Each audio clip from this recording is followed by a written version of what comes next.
Hola vitaminas, ¿cómo están? Pues la cápsula de hoy es muy especial ya que el día de mañana es Día del Maestro y yo siempre he dicho que siempre los maestros en cierto momento de nuestras vidas dejan más bien una huella en nosotros. Y gran parte de lo que a lo mejor hoy somos, una parte se la debemos a ellos. Hoy en la mañana me dio mucha risa porque a la hora que empiezo a ver las noticias, la primera noticia que sale es que los alumnos no regresan a clases hasta nuevo aviso, de acuerdo a la SEP.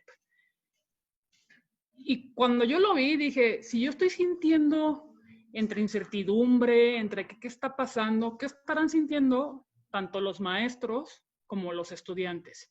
Y pues hoy tengo el privilegio de tener a dos maestros totalmente en diferentes, digamos que se desarrollan en diferentes y dan clases en diferentes partes que no tienen nada que ver la una con la otra. Y eso está muy padre porque vamos a tener dos puntos de vista que yo creo que nos va a dar bastante reflexión durante toda la entrevista. Por un lado tenemos al médico veterinario Marcos Pérez, zootecnista. Él es maestro de las FEX en Cuautitlán. Por otro lado tenemos a la profesora Paulina Loranca, es profesora de educación y docencia. Y por último, no puede faltar obviamente el especialista en psicología, que es maestro también, y es Gerardo Ibarra. Muchísimas gracias por la invitación. Como bien decía, mi nombre es Marcos Pérez Alvarado, soy médico veterinario zootecnista. Tengo 10 años de dar clase en la Facultad de Estudios Superiores Cuautitlán de la UNAM en la carrera de veterinaria. Además, tengo 10 años de dar clase también en la educación media básica, que es secundaria. Ahorita nada más dedico a lo que es la clínica y a las clases en la universidad. Hola, pues buenas tardes, muchas gracias por la invitación. Mi nombre es Paulina Loranca Jiménez, soy maestra en educación y docencia y actualmente me desempeño como, también tengo la licenciatura en educación preescolar, soy docente en un jardín de niños y también catedrática en la Normal de México, en donde, pues se dan clases a chicas que van para licenciadas en educación preescolar. Hola, ¿qué tal? Soy Gerardo Ibarra, soy maestro en psicología y tengo ya algunos años de dar clases a nivel licenciatura y de posgrado, concretamente casi 12 años. Y pues nada, pues un gusto estar por acá. No, pues muchísimas gracias a los tres por aceptar el día de hoy. Pues les doy unas felicitaciones anticipadas por el Día del Maestro. ¿Cuál fue el proceso mediante ustedes se enteraron que se iban a suspender las clases? Bueno, pues nosotros a nivel trabajo para la SEP, es escuela pública, entonces pues se empezaron a escuchar los rumores. Sin embargo, me parece ser que el 17, por ahí del 17 empezamos a escuchar ya con más fuerza esta parte de llegó la pandemia muy fuerte y para que ya no haya tantos pues contagiados vamos a tener que irnos a casa, ¿no? El 23 de marzo dan por terminado como esa etapa y nosotros tenemos un consejo técnico escolar en donde el secretario de Educación Pública y las autoridades pues nos mandan un protocolo a seguir. Y bueno, en este caso, en Secretaría de Educación Pública nosotros nos manejamos bajo la guía operativa, que la guía operativa dice que nosotros como docentes pues no podemos tener un acercamiento físico con algún medio digital con los padres de familia. Sin embargo, pues esto se empieza a modificar a raíz de esta pandemia. Y bueno, nosotras en esta escuela la solución que dimos fue abrir un blog para poder tener contacto con los padres y bueno, así poder subir las actividades, estar al pendiente como de los niños, sin tener tanto contacto, porque sí te están limitando en esa parte del contacto. Entonces, bueno, fue el medio por el que nosotros estamos trabajando. Fíjate que en nuestro caso, Aquí en la universidad, de igual manera, sí se tiene contacto por medios digitales, a diferencia de lo que comentaba Paulina, se tiene contacto con los alumnos, pero también ya es personal el hecho de restringir un poco ese contacto. Nosotros como profesores, fue una invitación pues por parte de la universidad de evitar contacto y como profesores también tener ese criterio de saber hasta dónde llegar en el contacto digital. A nosotros se nos informa por medio de un comunicado de la Universidad Nacional Autónoma de México y aparte un comunicado propio de la FES Cuautitlán.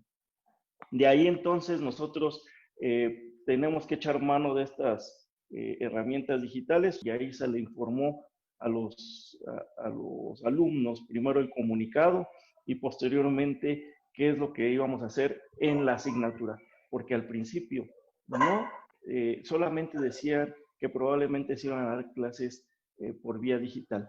En ningún momento al principio dijeron se va a hacer así, de esta determinada manera. Entonces, pues nada más era cada quien va a aplicar la estrategia que quiere y pues comunicarle en ese momento a los alumnos por las vías digitales. Sí, bueno, pues en nuestro caso, la verdad es que fue un tema igualmente sorpresivo. Creo que pocos estábamos preparados para llevar toda el material educativo a distancia. Digo, a pesar de que nosotros en la universidad, pues ya se contaba con algunas plataformas en línea, porque hay algunas materias que ya de entrada se dan de manera a distancia y en línea, pero no todo el programa. Entonces, en lo particular, pues a nosotros fue todo un reto coordinarnos con alumnos, con docentes, para poder llevar a cabo esta migración en poco tiempo. O sea, del anuncio que se dio para que cesáramos las actividades presenciales a reanudar las actividades en línea pasaron 3 días, porque fue un fin de semana. Entonces, realmente fue un esfuerzo titánico y pues bueno, es un esfuerzo que continúa hasta el momento, porque todavía no acabamos y y estamos todavía librando, ¿no? Tanto con el pesar emocional de los alumnos, que pues también ellos se tuvieron que adaptar a un medio como ¿no? En el tema de a distancia, también nosotros como docentes, algunas de las características que nosotros tenemos o algunas de las herramientas que nosotros utilizamos como docentes, como el manejo del espacio, el lenguaje no verbal y demás, pues todo quedó modificado, la razón de que solamente puedes tener interacción en una pantalla, ¿no? Y esto sumándole en que quizá todo el cuerpo técnico y el cuerpo docente quizá no tenía el mismo nivel de habilidad tecnológica y el mismo alumnado, ¿no? Que no siempre los alumnos, a pesar de que son más jóvenes, no necesariamente los hace los más hábiles en herramientas tecnológicas, a todos, ¿no? Entonces, el tema de generalizar esta capacitación, pues es todavía un reto interesante. ¿Ustedes cómo sintieron, así que de la noche a la mañana dijeron, se van a impartir clases en línea? En el caso de nosotros, cuando nos dicen que tenemos que dar la clase en línea, nosotros en la Universidad de FES Cuautitlán habíamos tenido el semestre anterior un paro de labores por parte de algunos alumnos, que duró aproximadamente un mes y medio, no recuerdo muy bien, pero para evitar que nos fuéramos retrasando, pues también había un poco de incertidumbre, implementé dar las clases por vía webinar, de tal manera que cuando ellos me dicen que hay que dar, llega el primer comunicado, el primer día, pues a mí me sorprende, pero me da como la oportunidad de decir, bueno, ok, esto ya lo conocía y lo voy a implementar. Para mi mala fortuna, los alumnos no lo conocían. Entonces, pues a lo mejor para mí no era tan difícil en inicio, no pensando que se fuera a extender tanto. Yo dije, bueno, va a ser una semana, van a ser 3 o 4 clases que voy a dar con ese sistema y no va a pasar a mayores. Pues cuando se empieza a alargar esta situación es cuando ellos se tienen que adaptar y pues también un tanto adaptar estos programas porque son asignaturas teórico-prácticas. Entonces, ¿cómo hacer una práctica online? Es un poquito difícil. realmente en escuelas públicas se escucha que está el programa de Aprende en Casa, que se está transmitiendo en el canal 11 y en el canal 22, y tienen horarios establecidos para preescolar, primaria, entonces, y por niveles, ¿no? Por grados. Entonces, bueno, pues esta es una forma que implementó el gobierno para poder tener a distancia las clases. Sin embargo, pues obviamente los padres piden actividades como más cercanas a la parte en donde nosotros pues hicimos realmente un diagnóstico, una evaluación, un seguimiento de actividades. Y pues bueno, nosotros decidimos abrir el blog, como ya les había comentado, y esta parte es la que nosotros le estamos dando seguimiento a las actividades por medio de este blog. Y bueno, en cuestión en la normal, pues sí se han implementado clases igual virtuales y también llevar a cabo una planeación por mes o por quincena, dependiendo de cómo se ha alargado esta situación, para tener contacto con las alumnas. Esta situación, pues, de primera instancia, pues, fue complicado, ¿no? Entender, y yo creo que para los padres de familia, yo creo que fue un poco más complicado, porque si bien tenemos muchos niveles socioeconómicos, y bueno, hay muchos lugares en donde, pues, el internet todavía no entra, donde los padres no tienen el acceso a ello, y tienen que pagar para poder tener el acceso y no tienen pues esa solvencia económica para poder hacerlo. Entonces se han complicado un poco las formas y como decía Gerardo, ¿no? Esta parte emocional en donde creo que todos estamos un poco cojos, estamos cayendo en algunas cosas, en algunas situaciones que bueno, poco a poco tenemos que estarnos levantando, ¿no? Ahorita escuchando los dos, creo que ante todo cambio es como que se viene un tsunami, ¿no? ¿Cómo manejar eso desde la parte de la docencia? Pues bueno, de entrada, como bien decías, y hilándolo un poco con la pregunta anterior que mencionaste, pues de entrada fue un shock emocional. Desde mi punto de vista, creo que al principio fue favorable porque fue novedoso, pero cuando vimos que la situación iba más en serio y que no íbamos a tener un tema de temporalidad de aquí a una semana o unos días, pues tuvimos que reajustar rápidamente porque yo me topé en primera instancia con los alumnos que tenían mucha esta idea de, bueno, pues por ejemplo, nuestras clases duran 3 horas, ¿no? 3 horas seguidas. Y entonces, pues los alumnos creían que, pues, tener una videollamada de unas 3 horas para dar una clase en este formato sincrónico, pues no era posible, ¿no? Y entonces, cuando les empezamos a dar un encuadre nuevo de cómo iba a ser la clase, pues muchos dijeron, o sea, voy a estar aquí 3 horas. Creo que esto va a venir a revolucionar el tema educativo, que ya de por sí ya venía, a que pues, se pueden dar las clases así.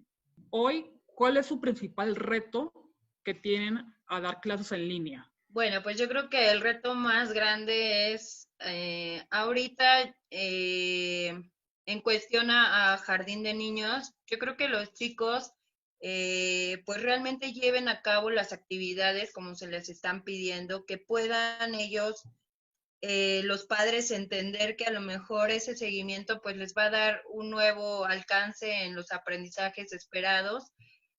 Sin embargo, como te vuelvo a repetir, pues el reto es mayor, pero ya no queda en nosotros, porque también nos dimos cuenta que realmente el blog sí ayuda, pero no lo es todo. Hay papás que, bueno, no tienen todos los datos, se les acaban muy rápido. Entonces, bueno, de cierta forma se han podido comunicar en esta parte también de WhatsApp. Y bueno, en cuestión a la escuela normal, pues si bien cierto, creo que los alumnos están un paso adelante que nosotros en esta cuestión digital, pero bueno, la verdad es que no ha sido complicado en estas aplicaciones. Al principio yo creo que en esta parte de, híjole, es que no te escucho, Miss, es que súbele un poquito, o tú apaga el micrófono porque se oye a la licuadora. no sé, muchas cosas que hemos tenido que permear poco a poco, que yo creo que hoy en día se han subsanado y pues seguimos en este reto de enfrentarnos con la tecnología. La carga emocional fue bastante fuerte para mí hoy, entender, ¿no? Como que te digo, que me cayera el 20 de decir, ya se me van a primaria y no los voy a ver, o sea, no voy a abrazarlos y decirles felicidades, ya terminaste preescolar, ¿no? O sea, la carga emocional sí es muy, muy fuerte, y más cuando estás acostumbrada a que te reciban con besos, abrazos, Miss, qué bonita te ves, aunque vayas con los pelos parados, sí, la carga emocional es muy, muy, muy, muy complicada. Eh, pues bueno, yo creo que el tema emocional en ese sentido creo que es una variable importante. Creo que algo que ha venido contrastándose tanto con alumnos como con maestros es el tema de la fatiga, ¿no? O sea, ya llega un punto en donde estar tanto en las pantallas, pues ya harta, ¿no? Porque al final del día, y que esto se empalma con la habilidad docente, muchos docentes, por ejemplo, tienen una habilidad muy buena en un terreno presencial, ¿no? Se desplazan, señalan participaciones, etcétera. Pero pues estar en una pantalla, la verdad es que sí, al principio te puede cambiar mucho la jugada. De entrada, por ejemplo, con el tema de que no los ves físicamente y que algunos quizá por el tema de equipo o porque simplemente no le agarran la onda al principio, pues no se ponen en video, ¿no? Y entonces nada más ves el nombre del que se conectó, por ejemplo. Y eso dependiendo de la plataforma, porque hay plataformas que no te permiten ver completamente a los participantes, ¿no? Entonces, de entrada, ahí como docente ya te quitan un recurso importante que es el tema de la lectura no verbal del grupo. Gerardo, la pregunta que te voy a hacer es, me gustaría más del punto de vista de terapeuta. ¿Qué herramientas hay psicológicamente para la frustración que manejan ante esto que se están enfrentando todos los días ustedes, ¿no? O sea, creo que las estrategias y que creo que de las más efectivas que puede haber para manejar frustración en este tema específico podrían dividirse en dos, en prevención y en el momento de la frustración. Voy a empezar primero con la de en el momento de la frustración porque es en las que menos puedes hacer cosas. ¿A qué voy? O sea, me refiero a que cuando ya estamos frustrados y que tenemos un nivel emocional alto, que podría llamarse enojo, tristeza, desesperación, el nombre que ustedes gusten, pero que la conclusión de la sensación es incómoda y que ya no te permite pensar y fluir normalmente. O sea, yo creo que ahí lo mejor que podemos hacer es poner una pausa. O sea, puede resultar muy cliché, pero es que la explicación a esa respuesta es muy concreta. O sea, en el momento en el que tu mente, en que tu cerebro se satura de la sensación que siente, más tener atención hacia los alumnos, más los problemas técnicos, más lo que viene por evaluar, etcétera, etcétera, pues te va a abrumar. Entonces, si nosotros tratamos en un nivel emocional alto, tratar de resolver los problemas, es posible que no tengamos un buen desempeño y que no tengamos un resultado muy funcional, que digamos. Entonces, la recomendación más sencilla y más efectiva que puedo decirles en el tema cuando la emoción ya esté invadida es pongan pausa, manden a break la clase, los alumnos te lo van a agradecer, ¿no? Y ve y respira, ya está un café, ¿no? Para que esto jala atención a otros estímulos que no son estresantes. Entonces, poco a poco, tu sistema nervioso puede ir regulando eso y puede experimentar otro tipo de sensaciones y abrir poquito a poquito un panorama, ¿no? Un nuevo panorama, un nuevo sentir, ¿no? Entonces, esa sería la recomendación más básica dentro de la frustración. Ahora, creo que el mayor trabajo es cuando lo previenes y de hecho creo que es muchísimo más manejable que tú puedas manejar la frustración antes de que venga. Afortunadamente, esta situación que estamos viviendo hace que podamos prevenir los momentos estresantes. Por ejemplo, cuando te vas a conectar con un grupo, por ejemplo, me asombra el nivel de grupo, el número de alumnos que tiene Marcos, por ejemplo, 40 personas, es muchísimo. Incluso para una plataforma, pues no los alcanzas a ver a todos en la pantalla, por mucho que tengas una de 40 pulgadas, ¿no? Te van a faltar algunos cuadritos. Pero, por ejemplo, ya sabes que a determinada hora vas a tener una clase. Entonces, ahí de entrada puede venirte pensamientos como de, uy, ya me toca la clase, qué flojera volverme a conectar, ya me siento pesado, ya me siento cansado. Pues ahí, por ejemplo, podemos tener alguna rutina previa un poquito más placentera, no sé, desayunar algo bien, hacer un poco de ejercicio previo a la clase, si es que el horario te lo permite, ¿no? Incluso, algo que que como docentes nos puede ayudar es que aprovechando la situación de la tecnología, podamos enriquecer nuestra clase con algún elemento tecnológico. O sea, creo que el que puedas poner enlaces o videos para que tú puedas hacer de manera distinta tu labor docente, a ti te va a sacar del foco de comodidad, ¿no? A tus alumnos también les vas a favorecer el tema de que les vas a dar algo diferente, algo distinto, ya de por sí el formato, y te puede llevar más liviana la clase o los momentos de frustración que te lleven, ¿no?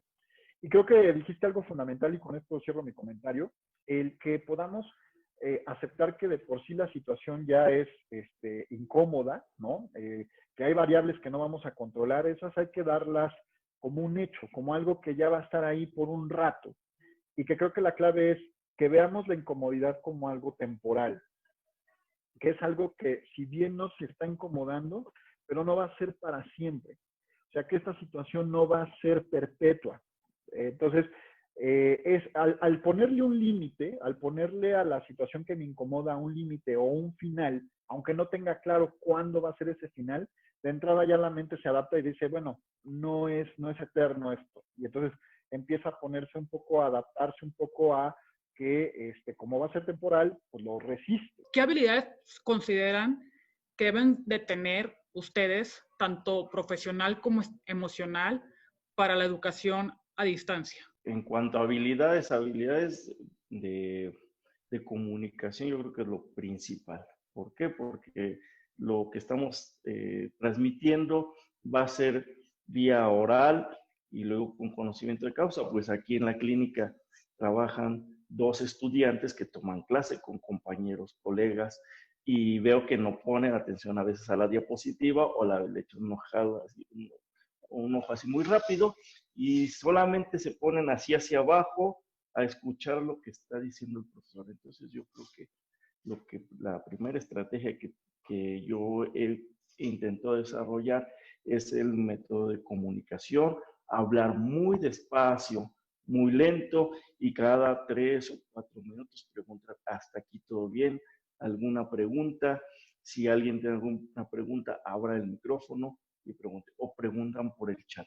La segunda es que he tratado de trabajar es en cuanto a explicar algunos procesos, digamos, en donde llevan cálculos matemáticos. Entonces, afortunadamente, alguna plataforma tiene un pizarrón, te adaptas a comprar una pluma que pinte en la pantalla y empiezas a escribir en el pizarrón, de tal manera compartir el pizarrón para que el alumno pueda dibujar o poner ahí los cálculos. Y pues básicamente son las estrategias que he tratado de implementar en estos casos. Asistir a todos los cursos estos que nos está brindando la universidad, en donde nos platica cómo evaluar con una plataforma, cómo evaluar con otra, cómo dar clase con una plataforma, con otra, y cada uno adaptarse a la que más le conviene, dependiendo el tema que va a dar. No todos los temas se pueden dar por una plataforma y no todos los exámenes se pueden hacer en una plataforma. Entonces, aprovechar todo ese mundo de estrategias que nos está proporcionando afortunadamente la UNAM y pues implementarlas de acuerdo a nuestros temas que nosotros estamos impartiendo. Bueno, yo creo que también, además de las habilidades tecnológicas, que si bien han sido pues muy concurridas estas plataformas, yo creo que la manera de cómo comunicarte con tus alumnos, ese es vía digital, yo creo que ha sido una de las habilidades que también hemos tenido que sortear. Pero yo creo que más que nada el adecuar las planeaciones, el adecuar ese eje temático que si bien debemos de cumplir con un programa, pues también el cómo cumplirlo ha sido el reto. Y también yo creo que otra de las habilidades, la empatía, ¿no? Realmente ponerse en los zapatos tanto de los niños como de los padres, para saber cómo podemos llegar a ellos. Y otra yo creo que es la flexibilidad, ¿no? Porque muchas veces creemos que porque nosotros lo tenemos, todos lo deben tener, ¿no? Me refiero a esta parte de a lo mejor de internet, de tener una computadora, tener el acceso a algo. Creemos que nosotros lo tenemos, pues también ellos, ¿no? Y a la misma hora y al mismo tiempo y cuando nosotros lo digamos. Entonces, incluso hasta la parte, vuelvo a meter esta parte emocional, porque muchas veces he escuchado, teniendo clase con las alumnas de la normal, las hermanitas, apúrate porque necesito la computadora porque ya va a empezar mi clase. Rápido, apúrate. Entonces, yo creo que es muy cierto esta parte de empatía, de flexibilidad que nosotros debemos tener para poder lograr esos objetivos, pero más que, yo creo que aparte de los académicos, pues tratar de no tensionar o presionar y tratar de dar, bien decías, Maureen, lo mejor de nosotros, que tenemos algunas situaciones con nuestros estudiantes que, bueno, podemos permear, pero hay otras que no. Y bueno, pues yo he tenido clases vía Zoom, pero también tengo niñas que no tienen la posibilidad y entonces estoy en el teléfono dando la clase y compartiendo también con las demás en la pantalla, ¿no? Entonces yo creo que esta parte de ponerse en los zapatos del otro, yo creo que es muy importante para poder lograr objetivos. Justo la flexibilidad psicológica que podamos tener se vuelve clave en este momento. Como docentes, de por sí, para poder enseñar necesitamos tener un grado de tolerancia importante, debido a que al enseñar no todos tienen el mismo nivel de aprendizaje, no todos aprenden de la misma forma, y entonces una de las habilidades docentes que per se, con pandemia o sin pandemia, tenemos que desarrollar todo aquel que imparte una clase, pues es el tema de leer justo a la persona cómo es que se le facilita el aprendizaje, ¿no? Y tratar en medida de lo posible de hacerlo. Entonces, de entrada, el perfil del docente tendría que tener como requisito indispensable el tema de ser paciente y de ser obviamente tolerante al respecto.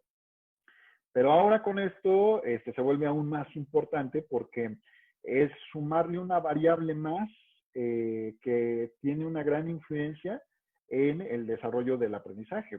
Las escuelas las han apoyado en cierta capacitación profesional hacia ustedes y si también los han apoyado con respecto a la salud mental. Bueno, en nuestro caso sí, definitivamente. De hecho, incluso en el momento uno de que se implementó la contingencia, llevar toda esta situación a un nivel de toda la capacitación a nivel en línea, ¿no? Y entonces, pues sí, se volvió importante. Entonces, la verdad es que en ese punto, sí hemos recibido todo el apoyo, ¿no? Entonces, y salud mental, por supuesto, también. En el caso de la UNAM, también nos han proporcionado precisamente capacitación, casi cada semana hay 2 o 3 conferencias sobre capacitación de cómo dar las clases, cómo evaluar. Y en cuanto a la salud mental, no tanto para los profesores, también, bueno, sí para los profesores, pero también para los alumnos. En cuanto empezó esto, a los 8 días, estaban ya las líneas telefónicas para dar atención psicológica a profesores y alumnos que lo requirieran. Bueno, nosotros En Secretaría de Educación Pública no hemos tenido la oportunidad de un apoyo emocional como tal, ni alumnos ni profesores. Sin embargo, bueno, nosotros normalmente tomamos cursos y ahorita, bueno, se abrieron muchísimos cursos en cuestión digital y hay muchas plataformas en donde la SEP tiene convenios y entonces pudimos acceder a varios cursos eh, como más académicos, ¿no? Emocional no hay ninguno. Pues dicen que a los cambios nos tenemos que acoplar, ¿no? No de un trancazo, pero pues sí paulatinamente. Entonces, ¿qué se necesita para aprovechar bien las clases en línea? Yo creo que ponerse un poquito a lo mejor en esta parte pública, siendo más empáticos, siendo más flexibles, porque si bien es mucho trabajo el que hay que hacer, es mucha modificación, tampoco lo veo imposible, pero yo creo que el darte una mano, ¿no? Y decirte, bueno, pues te apoyo, cómo te sientes, el cómo te sientes yo creo que es muy importante, porque si nosotros como docentes lo hacemos con los niños, ¿por qué no cuando estás en un nivel más alto, como autoridades, por ejemplo, no se voltean y te dicen, ¿cómo te sientes? A ver, ¿en qué te ayudo? ¿Qué te puedo dar para que estas clases sean como más interactivas, sean más dinámicas? O incluso estamos viviendo en una pandemia que si bien nadie lo esperaba, te quito esos límites o te quito esos candados para que tú puedas seguir con esos aprendizajes, para que tú puedas seguir mano a mano con los padres de familia y realmente ver esos avances de tus chicos, ¿no? El reto de todo esto y para que esto se pudiera continuar en un caso dado que se pudiera continuar a futuro, a llegar a unas clases así, como bien ya dice Gerardo, no, a las clases prácticas difícilmente se podrán dar online, pero no hay otra más que lo que es la capacitación, la planeación, capacitación continua. A veces no nos gusta la computadora, a mí soy en lo personal, no me gusta la computadora, me fastidia estar en el celular más de una hora o en la tableta y ahora he pasado más de 6, 7 horas frente a una tableta y termino con dolor de cabeza. Entonces, adaptarse a esos cambios y capacitarse de tal manera, no esperar el momento en el que sea por fuerza ya trabajar así, sino tal vez ir adaptando poco a poco y llegar nosotros paso a paso al futuro. No esperar a que nos alcance el momento, sino ir un paso adelante. La vida siempre va caminando, va avanzando y nosotros no nos podemos quedar atrás, ni tampoco ir al lado. Hay que ir siempre un paso adelante. Esa es una de las muchas enseñanzas que la verdad me deja esta pandemia como profesor. La mejor manera de prepararnos al respecto es, primero que nada, tener retomo el concepto de flexibilidad psicológica. O sea, creo que necesitamos ante esto, ante la educación a distancia, tener otra mentalidad, ¿no? En este sentido de decir, ok, no puedo aplicar lo mismo que hago en una clase presencial a una clase en línea, de entrada porque el ambiente es distinto, ¿no? Entonces, de entrada creo que eso ya lo tenemos que tomar en cuenta. Otro es quizá que, en efecto, aunque sea distinto, puede tener varias ventajas. O sea, creo que también hay herramientas educativas que se ven beneficiadas con recursos tecnológicos, ¿no? Y que eso implica evidentemente que el docente se vuelva más versátil. Sí, creo que de hecho, creo que esta pandemia lo único que hizo fue acelerar lo que ya venía para el futuro. O sea, el tema de comunicarnos y utilizar más la tecnología y acercarnos más y reducir distancias con esto, ya era una realidad con otras tecnologías un tanto menos elaboradas, como el teléfono, ¿no? Podría ser un ejemplo, pero vaya, o sea, creo que esto solamente vino a acelerar un poco las cosas, fue un empujoncito nada más, pero pues esto es lo que viene de aquí en adelante, ¿no? Entonces creo que nos conviene de entrada ser pacientes con eso, ir adaptándonos poco a poco con esto, que es una emergencia y todos estamos, digamos, excusados, por ponerlo así, de que estamos en fase de aprendizaje, pero en algún momento tendremos que vencer la curva, ¿no? Pues muchas gracias a todos los maestros. La verdad me voy con un gran aprendizaje y los tres coincidieron en que hay que ser flexibles y a veces a los alumnos se les olvida eso. Y yo creo que simplemente es acoplarnos, como lo dijo Gerardo. Estamos viviendo ahorita algo que ya se venía, pero no es lo mismo que se venga paulatinamente que de un trancazo. Entonces, para mí fue, la verdad, un placer tenerlos el día de hoy, porque en una semana tenemos las dos visiones de los estudiantes y los maestros, y de lo que me doy cuenta es que atrás de estas grandes personas, tanto Marcos como Paulina como Gerardo, hay seres humanos, y atrás de ellos todos estamos viviendo las mismas condiciones, ¿no? O sea, que es la incertidumbre, que sí estamos dando lo mejor que nosotros, y por eso hoy les digo feliz Día del Maestro adelantado. Me encantaría que cada uno de ustedes compartieran sus redes sociales donde los puedan contactar. En mis redes sociales tengo un Twitter que es @Marcospa, pero en lugar de la M es W, Buarcospa. Tengo la página de la clínica, que es se llama Clínica Veterinaria San José, y es también en la que interactúo más. Mi Twitter es @Babsi82. Es la novia de Bugs Bunny. En Facebook estoy como Paulina Loranca, igual que en LinkedIn. Y pues muchas gracias por la invitación. Conmigo me encuentran así en Facebook, es la red social que tengo con mayor interacción, con mi nombre completo, Gerardo Antonio Ibarra Almazán, me encuentran así. Y también pueden encontrar el Facebook de Libert TCC, en donde también tenemos actividad por allá. Tenemos 3 maestros que se pueden comunicar, cualquier duda que tengan. Y recuerden, vivan la vida. Tenemos hoy tiempo de más y ahorita hay muchos cursos que tenemos en línea y que si los queremos aprovechar, es tiempo de. Así que el día de hoy solamente les digo, todos los días se aprende algo nuevo. Estamos in touch.